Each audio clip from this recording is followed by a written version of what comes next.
mbokk yi di rafetlu woon bi ak télévision Futurs Médias benn waxtu jot na ak yéen ci xibaaru digg bëccëg bi li ci gën a fës def na at ba ko sëfëram fàtte ak léegi Fatoumata Matar Ndiaye ay mbokkam tey la ñu gën a mer la ñu gis moo di boobee dossier am na loxo kon bu nekk sa ginnaaw ndax mënuñoo xam lu waral yéex-yéex yi nga xamante ni mi ngi ci biir conseil économique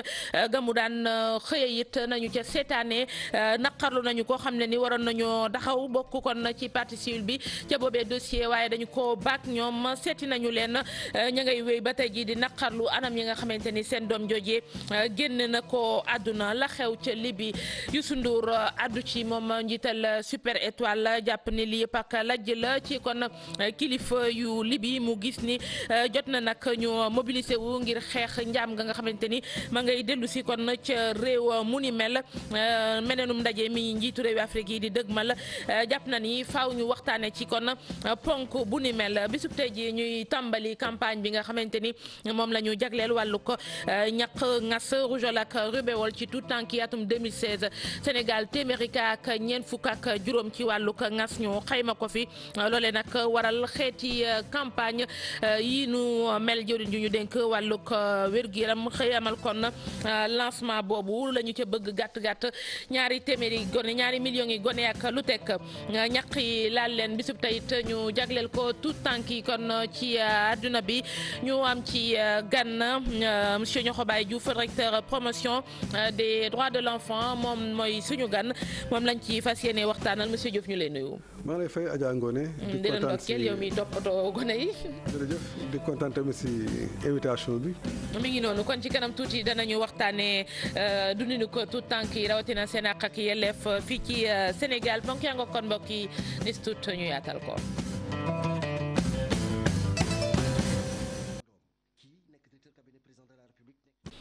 dellu nuyu leen rafetlu attente bi ak télévision Futurs Médias def na at ba ñu ko fàtte ak léegi coordonnatrice jigéeni APR ca Pikine chauffeur am jëfoon jëf ju ñaaw ci moom Fatoumata Matar Ndiaye ay mbokkam nag xam leen tey ji la ñu gën a naqar li ko waral moo di dossier bi doxul ci wàllu ko yoon gisuñu ci boobaak léegi avancement bi ñu tegee loxo chauffeur beek léegi yëf yi dañuy tekk ñuy njort ni am na loxo bu ne ca ginnaaw bëgg ko karkaral ba yoon du jëf liggéeyam waaye conseil économique fe soxna si daan xëyee na mu taxawee ci mbir mi loola it ñaawlu nañu ko Salif Sow Asmali Diop. fii ci kër gi ci biir néeg bi lañu faatee Fatoumata Matar Ndiaye ci biir néegam moom mi jiite woon soxna APR yi nekkee ci département bu Pikine bi yépp nee ñu chauffeuram moo ko faat waajile boobu ba léegi sax mu nga kaso ba ñuy téye waaye li ci yéeme mooy ne kayit bi buusewut maanaam kenn atteegu ko njabootu ki nga xamante ni moom moo dëddu jàpp na ne am na lu ci lëndëm loo xamante ni kenn nangu leen ko cee wax. mooy problème bi par rapport ak constitution de partie civile bi nga xam ne institution bi mu nekkoon moom la waroon defu ko beneen bi mooy ay lenteur par rapport ak dossier bi yooyu mooy question yi nga xam ne moom la ñu laaj toll nañ fi nga xam ne ça fait 1 an tey bëgg nañ vraiment dossier bi mu féete boor ñu nekk ci leneen soxna si tëdd ci jàmm tàlli parce que quand même fekkee def nañ ko lu ñaaw liñ ko def nii ñu jàpp ki nga xam ne moo ko defoon même fekkee ki ñu jàpp am na lu muy wax nañu fexe ba yoon def liggéeyam ñun ñu xam fan la ñu féete vraiment par rapport ak dossier liñ ci ruumandaat ak dikk ci leem leemee dafa bari ñi nga xamante ni ñoom ñooy jegenaale ku dëddu kile nee ñu sax dañoo ragal ñu jël bakkanu ki nga xamante ni nee ñu moom moo ko faat ndaxte ci seen gis-gis kooka dafa am lu ne ci gannaaw du ko tax a def. étant donné que ñu ngi yaakaar ne dafa am ay commanditaire te moom ñu ngi dégg ci yéen sax lañ koy déggee ne moom fi mu nekk actuellement dafa am ay problème de santé ñoo taxoon ñu bëgg yëf yi gaaw rek comme ça balaa leneen di ko ci fekk ak bakkan bi moom xam nga ne bu ko ñàkkee léegi rek mooy dossier bi dañ koy classé te loolu la ñuy bañ. at ginnaaw jëye ji maanaam ñu faat ko moom responsable départemental soxna yi nga xamante ni ñoo nekkee APR moom soxna Fatoumata Matar Ndiaye njabootam ak i njegenaaleem dimanche bi bésub ñaan lañ ko jagleel ca këram.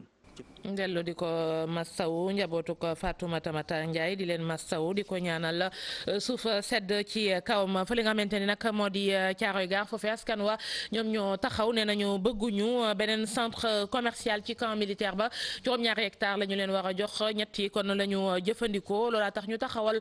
benn kuréel ñi nga ko duppee Thiaroye bi ñu gënal la ñu bëgg nag moo di mbiri suuf ak nañu koy joxee ca bori Thiaroye ñu lijjanti ko Malal Diallo bokk ca boobee mouvement waxtaan na ci ak Salif Sow. ñun ku ñu bëgg a dimbali dañuy dimbali Camp Thiaroye bi tey ñëpp gis nañ ni hôpital bi ñu fa def non seulement dafa cher waaye du pour waa Thiaroye doomu Thiaroye liggéeyu fa tey bu ñu ñëwee jël beneen centre commercial boo xam ne régime bi fi nekkoon moo ñu joxoon benn ba tey mënta ubbi baaxul ba pare mu jël espace boo xam ne président fi ne woon jëloon 4 hectares gars yi jël 7 hectares ñu foogoon dañuy ñëw ubbi audit pour Thiaroye jëriñoo loolu ñu bëgg indi beneen centre commercial loolu dañ koy bañ léegi nag bañ bi mooy ñun ñëpp dañ nekk benn duñu xeex duñu xuloo waaye ñun ñoo moom suñu suuf tey gis nañ terre bi nga xam ne moo fi war a jaar injustice dañ ci def régime bi fi nekkoon bu ñuy jël waa Guédiawaye jël gannaaw raay dañ leen jox 40 000 francs mètre carré tey ñu bëgg ñu jox ay 19 000 duñ ko nangu injustice beneen mooy nga ñëwaat bëgg a jël suñu suuf kenn xamul loo ci def 3 hectares nga bëgg a def centre commercial mais yeneen 4 hectares yi nga xam ne dañ ko jox ville de Pikine luñ ciy def. mais loolu kan moo ko piloté. loolu c'est le président de la république moo ko validé te ña ko indil ay lobby yu koy nax la comme ni ñu naxee président Wade bi fi nekkoon lépp loo xam ne muy projet bi nga xam ne mooy centre commercial bi bis bu ko validé na xam ne Thiaroye wan nañ ko gannaaw Thiaroye danañ jàkkaarloog moom. ki nag pak Lambaye ba fa lakkoon loolee nag nekk lu tiis alal ju bari gaañ fa doon yëngoo kon ñàkk ko ca béréb yi tey ji ñi di ferrailleurs yi song ko bu baax a baax ku ca ne di wutaloo yóbbu jamono joo xamante ni am nañu fay doxantu xool béréb ya ñu nekkoon ak naqar gu rëy Abi Faye. bayal bu ne yàmbalang lépp naax saay ndax lakk gi ca parc Lambaye bu Pikine forkati feeraay yi ñoom waxatuñu dara. bi mooy 3e charrette. charrette bu nekk ñaata nga koy jaayee. ça dépend ci peese bi rek. kilo feeraay bi tey ñaata la. bu dee xot bi sa kii la 75. bu dee luur bi 100 bu manqué kii ñaar dërëm. ma soxla kay moom gaañ 150 000 dinaa ko am fii moom dëgg na parce que lu ma perte moom ëpp na loolu.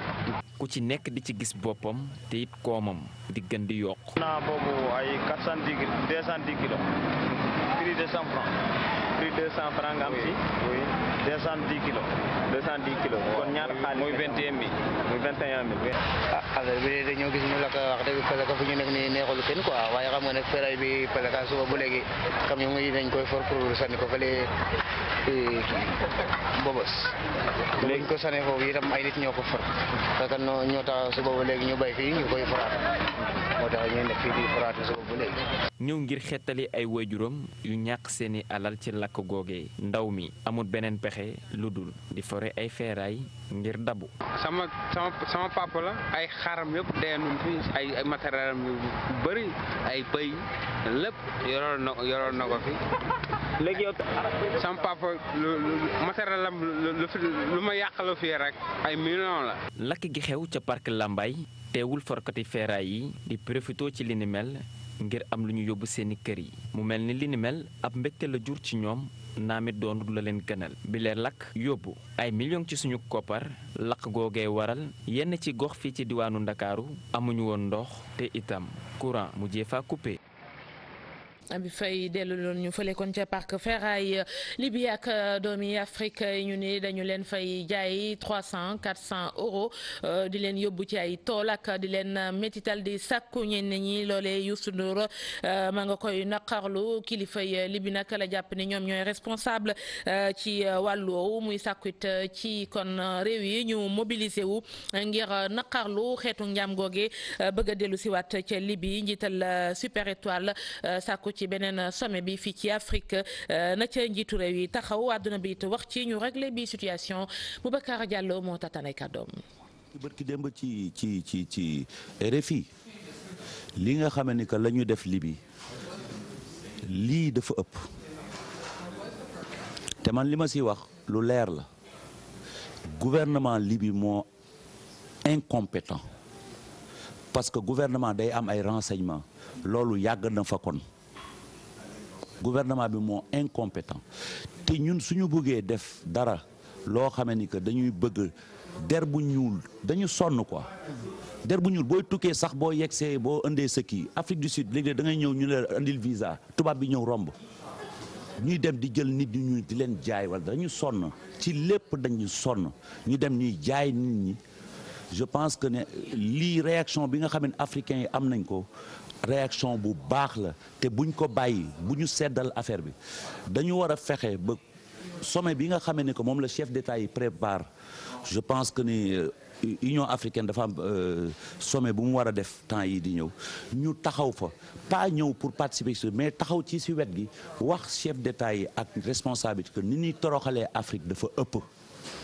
te ñoom ñu gaaw di réagir wala ñuy anticiper donc li may proposer moom mooy non seulement ñaawlu lii taxaw ñu dindi ko wax ne gouvernement li bi moo incompétent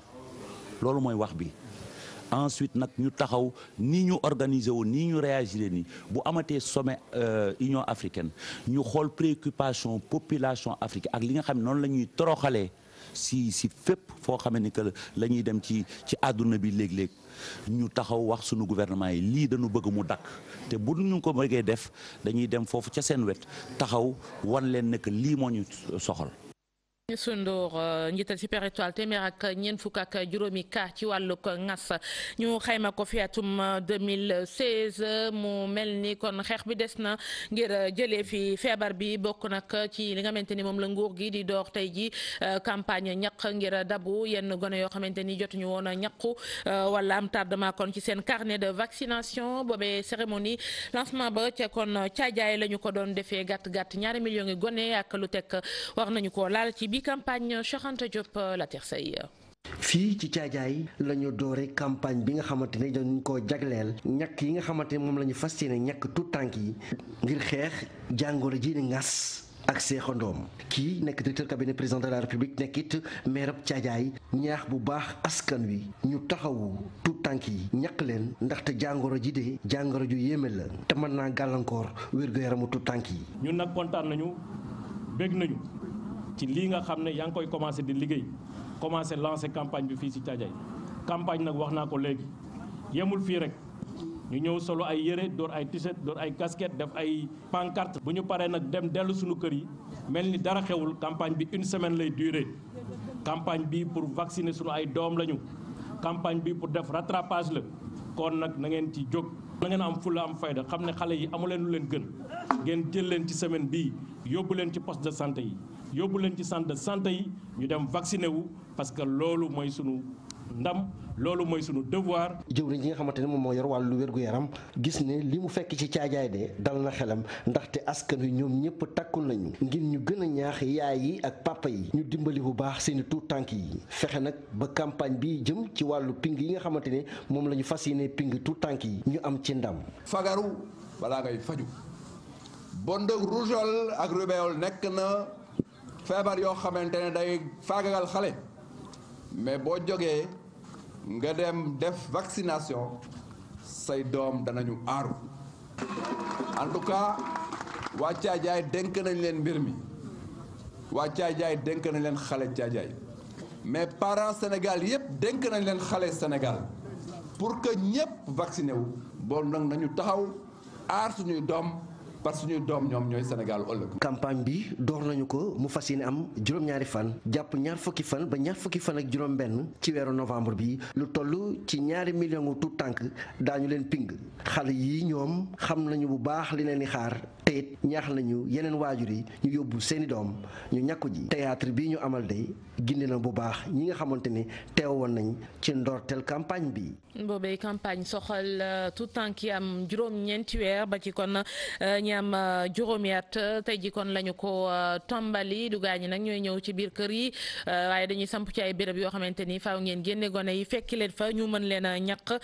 loolee nag tax médecin chef bu région bi di sàkku rek ñaax waajur yi ñu daal di ci jàpp ba ñu mën fi jëlee li di rougeole ak rubéole la Madi Thiam ci micro seeni Diop Habib Seck. mu nekk campagne boo xam ni ñi mu concerné mooy xale yi nga xam ni juróom-ñeenti weer lan am ba juróomi at donc tey ñu dajale woon fii avec préfet le sous-préfet de Rao les maires du département de Saint-Louis les autorités religieuses les organisations communautaires de base pour ñaax leen pour sensibiliser leen pour l'importance de cette vaccination mu nekk ñàkk boo xam ni benn ñàkk la mais pour aar xale yi contre ñaari feebar muy ngas ak xeetu ngas tey aussi ñuy yaakaar ni bépp xale boo xam ni am nga âge boobu di nga ñëw ci dispensaire yi wala ci lieu yi nga xam ne dañ fay teg équipe de vaccination pour ñu indi sa doom ñu vacciner ko bu leen vacciner incha allah dinañu tax feebaru ngas ak xeetu ngas jëm kanam dellu ginnaaw bu baax a baax a baax. mu nekk vaccination boo xam ni dafay aar xale yi ci feebar yi nga xam ni ñàkk rek moo ko mën a tax mu jóge fi donc ñuy ñaan jigéen ñi. ñu ñaan waajur yi ñu indi xale yi ci lieu ñuy vacciner pour ñu mën a vacciner xale yi ñu aar leen ci feebar bi. ma ngoog campagne boobu nañ ko waxee kon tey ji lay tombali bisub tey tànn bi di magleel màggal li mu jagleel ko tout tànk yi kon ñu koy màggal tey ji ci wàllu woowee thème bi mel ni mënees nañ ko waxee noonu jox xale yi kàddu gi ndax bëgg nañu ñu song média yi ku ko song nag wax ñu dégg la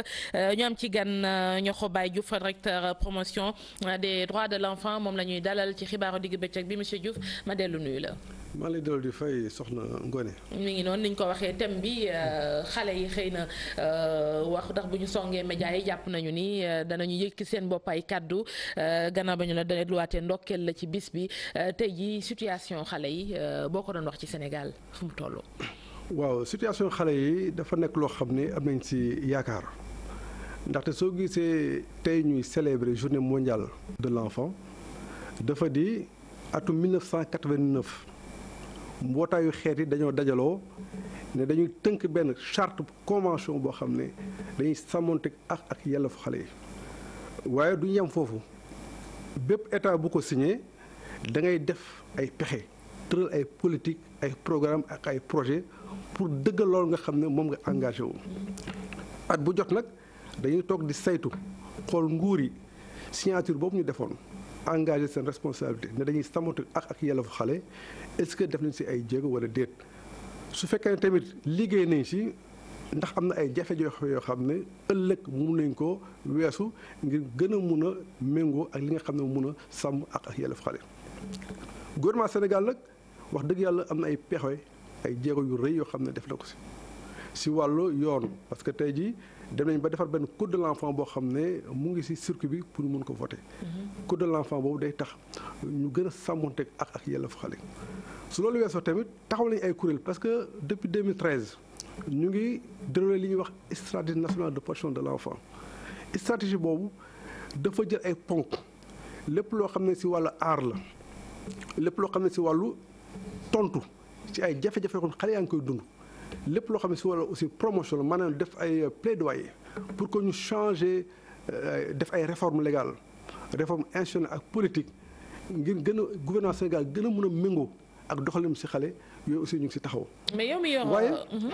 li am mooy ba tey xale yi aussi ñu ngi am ay jafe-jafe parce que tey jii dañu ne Afrique Sénégal mooy dëkk bi nga xam ne daanaka si wàllu yoon ak yooyu ñoo si gën a avancé.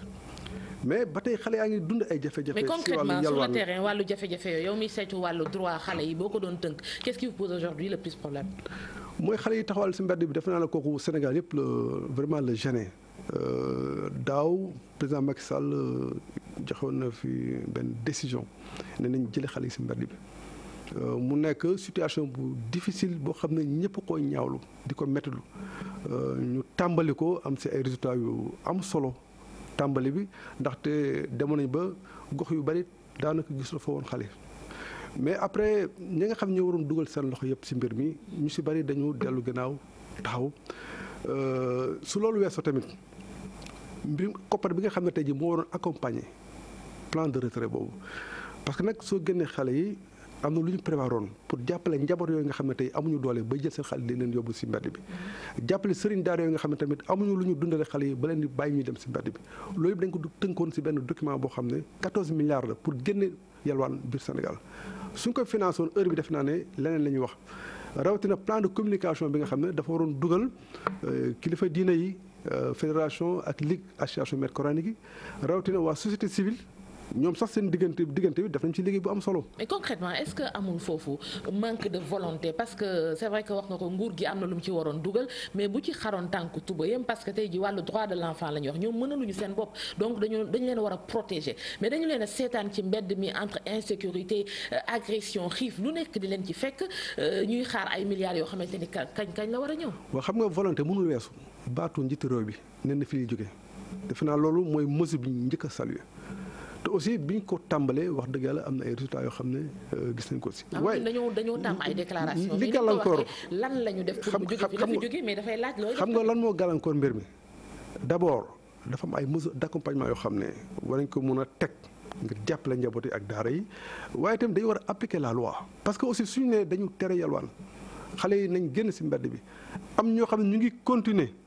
di yalwaanoo xale ñu leen gis ñuy taxaw si mbedd bi defe naa ne dañu war a taxaw situer responsabilité yi. et qui est responsable. am na ñu war a jëlee xale yi si mbedd bi ñun li ñu mën mooy récupérer xale yi dugal leen si ay centre faj leen toppatoo leen delloo leen seen njaboot waaye ñun du ñu dem si mbedd bi sol ay tenue naan dañuy topp ay xale di leen jël di leen dugal si ay oto donc dama ne ñëpp si am responsabilité sëriñ daara yi kilifa diine yi association yi société civile parents yi seen bopp en premier lieu ñoom aussi defe naa ne mënoo jël sa doom rek dénk ko nit mu wóor na kooku jàngalu ko la nga doon xaar si moom defu ko xale baa ngi taxawal si mbedd bi di dund ay jafe-jafe yu nekk yow yëgaloo ko sa yaram en tant que parent defe naa ne responsabilité foofu la commencé. mais xëy na comme ni ñu koy waxee état de droit lañ nekk bu ku nekk fayiree ki fi war a nekk pour lijjanti loolu yëpp tey jii état la war a doon que mu nekk parent bi que mu nekk sëriñu daara bi que mu nekk takk der bi waroon a wàcc lijjanti loolu xëy na jotut a wàcc nguur gi même ci ndorteel li gis nañ ne xëy na ñi ngi doon rocc xale yi mais pas rythme bu ñu gënal par rapport ak nombre d'enfants yi nekk ci mbedd mi. dama ne bi ñu tàmbali commissariat de police yi en 3 jours. bu ñu dugalee seen loxo gisatoo benn xale si mbedd bi brigade spéciale des mineurs bi nga xam ne moo ñu doon jàppale ànd ak ñun si lu yàgg daanaka presque 1 an ba ñu àndee ak ñoom gox yu bari gisatoo fa ay xale waaye bi ñu téye seen loxo defe naa ne xale yi dafa mel ni ñëwaat delluwaat encore en nombre si mbedd bi donc dama ne il faut que ñu situer responsabilité yi ñun ministère bi ñu yor mooy sàmmonte ak yelleef xale yi fexe xale yi su nekkee si mbedd bi ñu yuuxu alerte ñi nga xam ñoo leen war a génn si mbedd bi pour que ñooñu jël leen si mbedd teg ko suñu loxo ñun ñu dellu leen say anam yoo xam ne seen waajur wala fay seen jànguwaay. mais saafara kan nga yaakaar ñu am ko ci pour reprendre mbir mi parce que rafetul ci jaru Sénégal. mbir mooy ba njiitu réew bi jëlee décision ne léegi dafay jagleel ministère lëmm jox ko xale yi tey ministre bu bees bi dafa taxaw teg tànkam ne. dina def bépp këru diine kilifa diine dem toog ak ñoom waxtaan ak ñoom parce que aussi am nañ si responsabilité am na ay tànk yoo xam ne ñoom suñ ko si doxee rawatina association ak fédération maîtres coraniques ñooñ seen bopp contrôle seen biir parce que ñoom xam nañ ne am na ñuy def naka su dul noonu si xale yi te dafay niinal li nga xam ne mooy deru l'islam donc démarche boobu suñ ko defee actuellement ñu ngi def cartographie Touba. pare nañ ko cartographie géolocalisée tey amul benn daara bu fa nekk boo xam ne xamuñu lu nekk ci biir Dakar lañ koy ñëw mottale loolu su paree mu nekk situation de référence dañu programmer benn forum national sur la mendicité parce que nag mbir mi il faut ñu mànkoo ne Sénégal lan lañ bëgg mu ne xale yi bu ñu jógee nañ jógee ci mbedd bi ba pare ku xëy di wër ay xale pour sarax leen ci mbedd bi yenn problème de comportement la. il faut mais loolu en fait est-ce que problème bi foofu la situé tey jii boo bëggee saraxe boo gisul xale xam nga fu daara yi nekk donc pour man problème bi du foofu nguur gi ci boppam moom moo ci war a. mais nit ñi nañ tey xale bañ a joxe ci mbedd bi nañ commencé rek xëy soo ba ngoon bu kenn joxe ci mbedd bi ñu xool ndax xale yi dañ fa def 2 fan mais la ñuy fekk ci mbedd bi soo leen fekkee ci mbedd jox leen ko duñ fa jógee nañ ko téye yóbbu ko ci daara yi ku ñu fekk ci mbedd bi ñu romb la fa dem daara yi nga xam ne tey jii yelwaal nañu xale ñu jox leen ko ñu set parce que nag ñu ci ëpp nag. xam nga le 5 ak le 6 bi passé am na benn opération bu Interpol def 5 pays africains ñoo ci bokkoon en même temps opération coup de poing xale yañ jàpp ba seen sëriñ ñëwee da leen yóbbu ci yoon tey jii ñu ngi nekk ak yoon mais lu mel noonu nag defe naa ne il faut que ñi nga xam ne dañuy jéggi yoon nit ñi nangu ñu leen di teg ay daan pour que ñeneen ñi aussi bañ ko def mais su fekkee ne nit day ñëw ñu téye xelam yóbbu ko centre Guindi sëriñam ñëw ñu ne ko demal commissariat mu dem commissariat ñu bàyyi ko loolu nekkatu ñun suñu responsabilité. bu weesoo monsieur Diouf wàllu mendicité boobu xam naa xëy na forum bi du ñàkk muy indi ci ay saafara yeneen ci wàllu torof en terme droit des enfants xëy na ci wàllu ko njàng mi abri provisoire yi ñëpp bokk nañu naqarlu ko yenn conditions yu xale yi di jàngee wala leneen loo xamante ni trafic xale yi yooyu tey jii bu ngeen ko doon xool bu ngeen génnee mendicité bi fan ngeen war a gën a taxawaat pour que gone gi gis boppam wala bu jëloon kàddu gi jàpp ni lii war ngeen ko lijjanti. waaw xam nga àq xale. dafa complémentaire comme ni ñu koy waxee. maanaam doone man rek affaire état civil maanaam xale bi dafa am kayitu juddu moo ma intéressé nga bàyyi jàng bi wala nga bàyyi wërgu yaram wala nga bàyyi protection am si wàllu métital yi nga xam ne ñu koy def dañ ne benn bopp la mooy aar xale bi nga xam ne dafa nekk situation lépp loo xam ne daf ko war si dundam si li ko war a aar yar ko dañ koy boole mu nekk benn. donc approche intégrée boobu moo tax tey ji ñu taxaw li ñuy wax benn stratégie nationale de protection de l'enfant stratégie boobu dañuy dem ba taxawal ay kuréel ci département yi. il y a suffisamment de moyens parce que fii problème moyen dafay ñëwaat souvent pour loolu ngeen di mébét ngeen àggale ko. suñu problème yëpp stratégie bi déjà 8 milliards la woon sur 3 ans mais 12% lañ mobilisé 3 premières années yi actuellement ñu ngi dugg ci 4e année bi donc pour dire que mbirum xale. il faut nit ñi xam ne mooy avenir u dëkk bi il faut nit ñi xam ne feneen foo dugal xaalis defe naa dugal ko ci xale ki nga xam ne tey jii genn wàllu population Sénégal ay xale lañu ëllëg ñoom ñoo war a yor réew mi dañ leen war a préparer defar si ñoom koppar boo xam ne tey jii dinañu am doole ak taxawaay boo xam ne day mën a wattu réew mi mais su fekkee ne dañu naan protection sociale. te xaalis ñu koy tas ci biir famille bi te biir njaboot boobu xale ba lam say am dafay néew wala du tax mu mun a développé wu yaakaar naa ne problème bi foofu la nekk te ñun au niveau du ministère direction bi suñu plaidoyer parce que ñu ne avocat xale yi dañuy taxaw nguur gi naan nguur gi yéen ñu fi teg pour xale yi waaye xale yi dañu war a am lii mooy seen droit ñun ñooy kaasal xale yi seen droit donc dañuy def tout tey jii position bi nga nekk position boobu laa nekk position parents yi ñun lañ nekk pour fexe nguur gi suñuy xëccoo ñun ñu tippool xale bi jox li nga xam ne moom la yellool te mu war a nekk loo xam ne mu war a ëpp si sa doom. bàyyi sañ-sañam mate kon ñu gërëm ko bu baax ñoo Baye Diouf la ñu doon dalal moom mooy directeur promotion droit de l'enfant bisub tey ji àdduna bi jagleel ko tout tànk yi monsieur Diouf ñu lay gërëm ci teewaay bi suñu plateau. maa ngi lay remercier si invitation bi ma invité. oui ci wàllu xibaar yi ak ndax fa la ñuy dem foofee maire yi ba moom benn coup de poing la daal di opération coup de poing ndar set wecc la ko duppee wàllug salte moom la fa bëgg a jëlee bokk na nag ci ñi mu jàpp ni ñoo ko yàqal ca boobee liggéey borom sareet yi ak taalibe yi kii di maire ba Mansour Faye xam le ni liggéey bi moom faaw ñu jublu ci te képp koo xamante ne nar nga ko gàllankoor danañu ko jëflante ak yow Ousseynou Diop Habib Seck lañ fay fekki ji. diggu ndar bi ni mu meloon jaaduwul mbalit mi boole kook ndox mi foo romb muy xeeñ looy nag tax na équipe municipale bi tàmbali opération bi ñu duppee ndar set wecc ngir nag lu jëm ci wàllu mbalit mi ñu mën ko génnee ci dëkk bi. effort yi nga xam ne ñi ngi koy def pour éradiquer mbalit mi ci yenn zones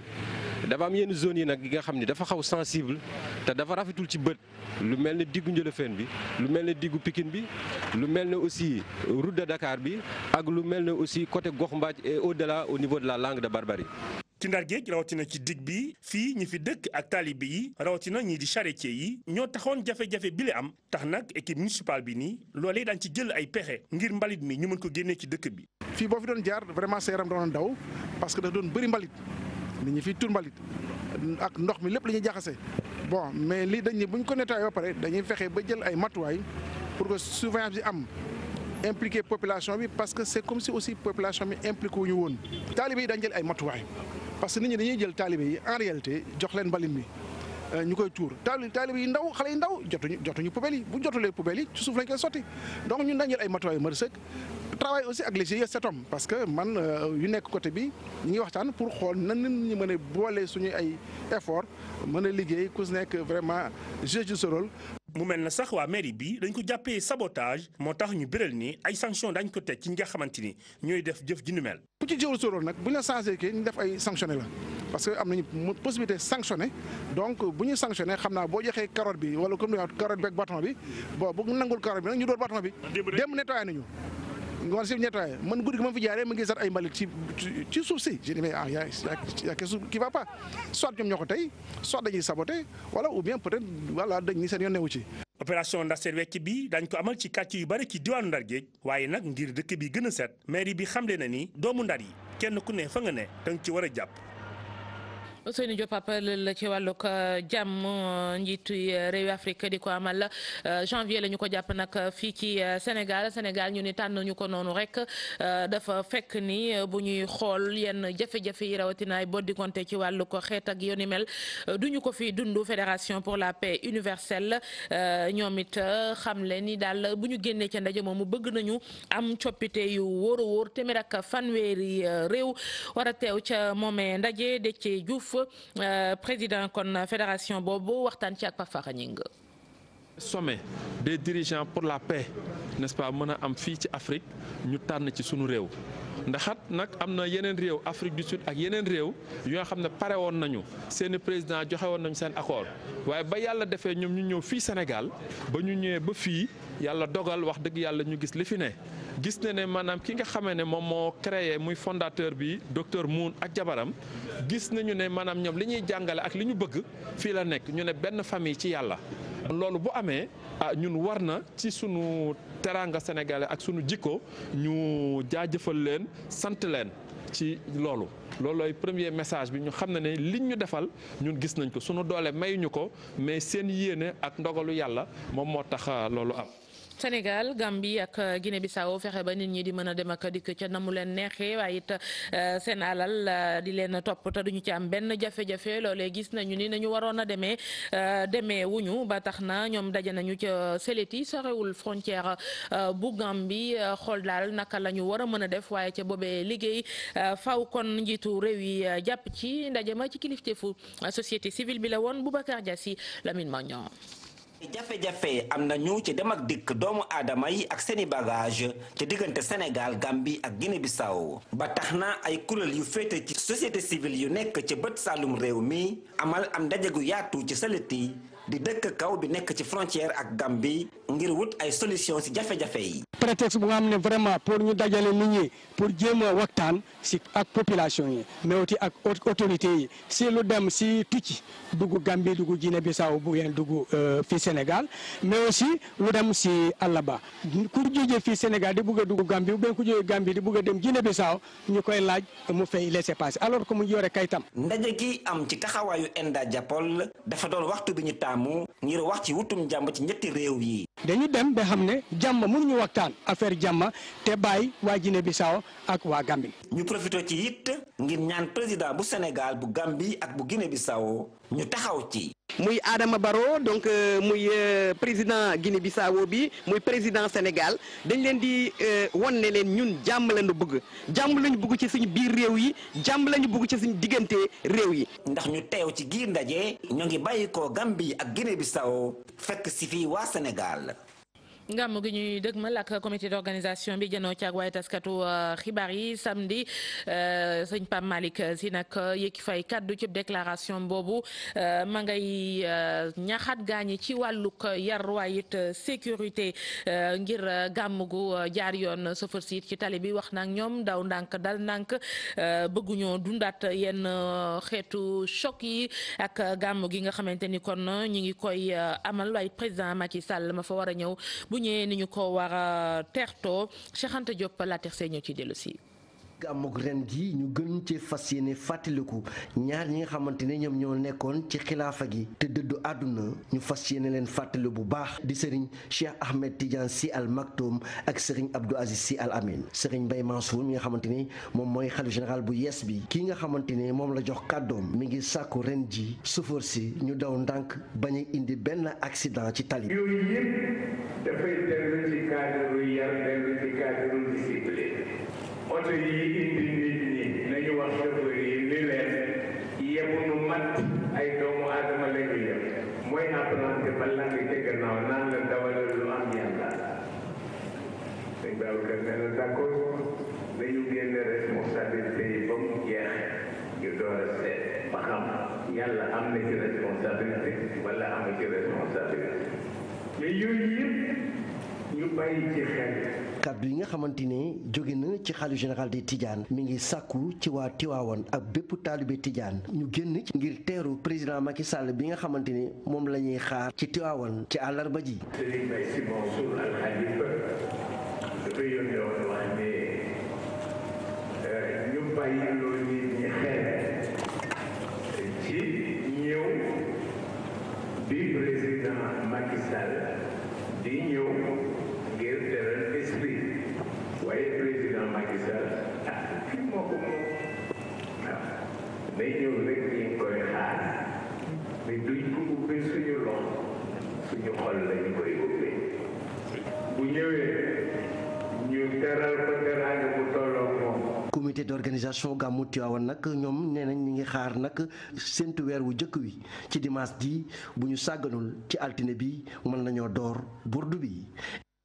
Bercy jeex na mobilisation bu mat sëkk ay ambiance bu kenn dootul lam-lame Youssou Ndour ak i gaayam yëngal kon Bercy fu ca ne kon ci Afrique waaye it ca dend Europe gaañu jóge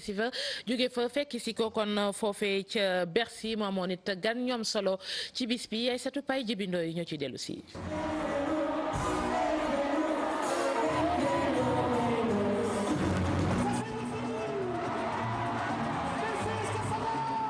suma jigéen kenn desul Ndakaaru Paris Afrique ci biir diaspora bi yëpp waaw ñoom ñëpp nag ñu teew wuyu si la bi nga leen woowee yow mi nga xamante ne ñoom ñëpp nee nañu artiste exceptionnel nga chanteur sensationnel yow mi dekkaliwaat li nga xamante ne moom nga yàggoon di def fii ci salu Accor hôtel bi ñëpp doon ko xaar nag mu doon rendez-vous musical bu incontournable waaw la fête fut belle noonu lañ ko mën a waxee nga jëlaat say ay way yu yàgg nga woyaat ko dekkaliwaat ko mu neex ci biir xol yi nga def ay duo yu doy waar bi nga woyee ak Pape Diouf xol sedd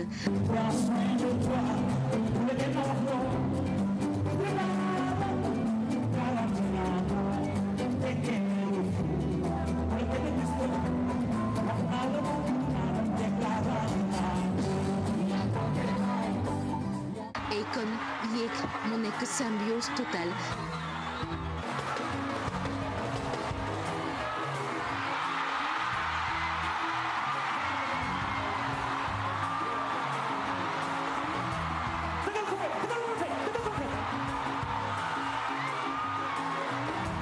Sidiki Diabaté def lu doy waar ak koraawam mu wax la ne moom daf la bëgg public bi ñoom it ñu ne ñoom ñoo la gën a bëgg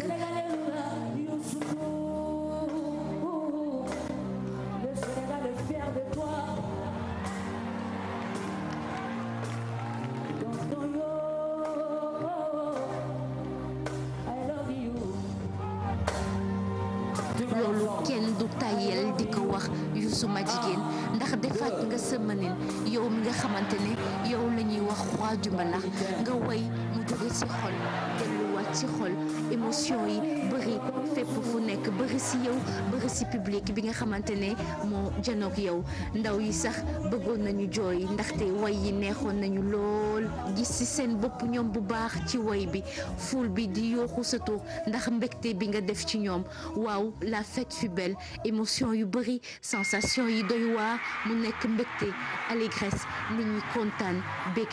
ñu séddoo itam ak yow li nga yàgg bokk ak ñoom waaw lan lañ si mën a yokkaat xanaa rek di ñaan gisante waat ci beneen salle mythique nga defaat say mani def ambiance de feu bégal. mi ngi noonu Bercy la woon ci samedi ji ay satu pay doon ci dellu si yéen kay yi la ñuy yëri ak Barthélémy Ngom. dal leen jàmm incendie ga amoon ca pàkk Lambaye ba nege ni yéeni kaay moom la ñuy waxtaane politiciens yu bëri dem nañu fa rek ngir nemmeeku si ñi nga xamante ni ñoo fa yàqule di commerçant yeeg artisan ya fa nekk waaye yéeni kaay bi di Walf Quotidien nee na lii du dara lu dul opération de charme sama naataango bi gis ne politiciens yu bëri dem nañu fa ministre de l'intérieur daanaka moom moo ubbi bal bi Aly Ngouille Ndiaye ba mu fa yeggee la mu wax leer na nee na mboolem ñi nga xamante ni dañoo installé wu ci fil haute tension yi buye boo xam ne daañu leen fa jëlee ndaxte danger la waaye nag Walf Quotidien nee na loolee commerçant yi àndunuñ ci noonu la ñu joxaat Aly Ngouille Ndiaye kaddu mu ne loolu moom buye boo leer te xam ne négocier du ci am gannaaw ministre de l'intérieur ñu bëri ñi féetee ci kujje politique bi naka noonu it dem nañ ca pàkk Lambaye loolaa tax Walf jàpp ne récupération la ñu nekk di def nii lakk ga amoon ca pàkk Lambaye yéenekaay bi di Soleil dellu siwaat ci waaye nag nee na nguur gi dana ci jël ay matuwaay yu war yéenekaay bi di Soleil xamal ñu ne am na ab enquête boo xamante ni daañu ko ubbi ngir xam lan moo andi lakk-lakk boobule loolaa tax sax Le Témoin defab gëstu xool pàkk Lambaye lu ko andi mu ne nag digley Bamba la woon ci ndorteel la ca Colobane la ñu nekkoon laata ñuy dem ca Yaraax waaye ca Yaraax it ay at rek la ñu fa def daal di fa jóge ci noonu la ñu wut seen titre foncier bopp terrain ba ñu ngi ko immatriculé ci turu El Hadj Mor Talla Ndiaye nekk ci buntu Pikine ci atum 1983 ci la ñu toxal pàkk Lambaye foofule ca buntu Pikine yéenekaay bi di Observateur ba tey ak incendie boobu ca pàkk Lambaye nee na ña fa loru dey njàqare la ñu dund jamono ji muy nag loo xamante ni daanaka buujumaan yi ñoo ciy gis seen bopp xeetu buujumaan bu nekk ma nga ca pàkk Lambaye ngir xool rek lan la fa mën a for ba yóbbu L'Observateur daal di jox kàddu gi kenn koo xamante ni dafa lorule ci mbir mi nee na addunam yàqu na yéenekaay bi daal dina tal ne ay bët yu xonq la ñu dalalee ndaxte ñetti guddee ngi nii Aziz Kébé nelawul nee na lu mu mënul comprendre moo di lu waral incendie bi ba tax seen am yépp daal di dem ñu tàbbi ci yéenekaay bi di Sud Quotidien ak dialogue politique bi nga xamante ni ëllëg ci talaata gi lañ koy amal yéenekaay bi jox kàddu kii di El Hadji Kassé moom nee na nag ci dialogue politique boobule booye boo xam ne mbiri Khalifa Sall du ca bokk moom mi yore communication bi ci palais présidentiel nee na bu dee waxtaan yëkkati na waa ku jee politique bi waruñu teg ay préalable la mu gis ne daal moom la ñuy waxtaane moo di yeesal gi war ci parti politique bi mbirum caution yi ak it lim ak profilu candidat yi El Hadji Kassé sama naataango bi ne kàddu yi mu ngi ko yëkkati émission bi di objection ca rajo Sud FM ba tey El Hadji Kassé ci beneen journal wax ci débat bi nga xamante ni moo ñeel turi aéroport Blaise Diagne ci Abdoulaye Wade yëkkati ko fi moom nee na dans la tribune ci biir yéenekaay bi di la tribune mu ne débat boobu boo ko seetloo intéressé wul ñu bëri li am solo jamono ji ci ay gëtam moo di impact économique bi nga xamante ni aéroport international Blaise Diagne am na ko ba tey ci yéenekaay bi di Le Quotidien ak aéroport international Blaise Diagne sama naataango bi nag ne bari na trop lu lëndëm ndax ay gré à gré rek la ñu nekk di doxal jamono ji gré à gré yooyu yéenekaay bi ne entreprise française daal lañ ciy favoriser boo moytuwul moom mooy gagné marché sûreté aéroportuaire bi ak lu ci mën a am yéenekaay bi ne Amarante di société française boobule mu ngay recruter ay personnel am ndax rafet na njort ne mébétam dana antu leneen lu lëndëm ba tey ci aéroport international Blaise Diagne mu jëm ci kuuvu kérosène yi yéenekaay bi nee na Delta ak Air France boo moytuwul daañu gedd jas ndaxte ñaari compagnie aérienne nekk fële ca tugal dañoo am jiixi jaaxa ci qualité kérosène bi nga xamante ni amaana ñu jox leen ko sorek lool ca lay xew ca aéroport international Blaise Diagne la tribune sampapla ci retrouvailles diggante Abdoulaye Wade ak Macky Sall nee na lan moo tax mbir mi munta dem sama naataango ne diggante maître bi ak apprenti bi daal dafa mel ni ku nekk xel mu ñor ngay jaay sa morom lu ci mën a am moo di muy Abdoulaye Wade di Macky Sall ñoom ñaar ñépp ñu ngi ci combat boo xamante ni metti na lool ñu tàbbi ci yéenekaay bi di Les Échos mi ñu xëy wax benn scandale boo xamante ni mu ngi secoué armée bi jamono ji ci manœuvre yi nga xamante ni moom la ñu doon def am na ñaari nit yu ci ñàkk seen bakkan ci diirub ñeenti fan dong fële ca Ensowa am na sax ñeneen ñoo xamante ni manœuvre ba ñu leen di manœuvrer daa tax ñu daw daal di ñibbi waaye nag yéenekaay bi di Les Échos jox na ci kàddu kii di colonel Abdou Ndiaye bu DIRPA la mu ca gis moo di ne mort naturelle la ndaxte kenn ca ña ñàkk seen bakkan dafa amoon ay problème cardiaque doon amit ay problème ngir nooyi bu baax yéenekaay bi di Les Échos nee na fileeg fan yu néew dana leer ndaxte police ak gendarmerie prévôtale ubbi nañ ci ab enquête ñu jeexaleeg L'Observateur ak concert u Youssou Ndour bi fële ca Bercy Youssou Ndour ci xëtu yéenekaay bi nee na je suis comblé maanaam kontaan na xelam dal na ci li nga xamante ni moom moo xew ca Bercy yéenekaay bi yëgal ñu ne sax spectacle bu rëy moo fa amoon ca Bercy ak ay invité mu di Akon DJ Drogba Hervé Renard ñoom ñëpp ñëwoon ci concert boobule Youssou Ndour doon amal ca Bercy. Barthélémy Ngom doon ñu jàngal kon yéenekaay yi gërëm leen yéen ñu doon teewlu xibaaru digg bëccëg bi rédaction bi incha allah dana dellu si 19h30 20h ñaanal leen ngeen yendu jàmm ak programme TFM ba ci kanam tuuti.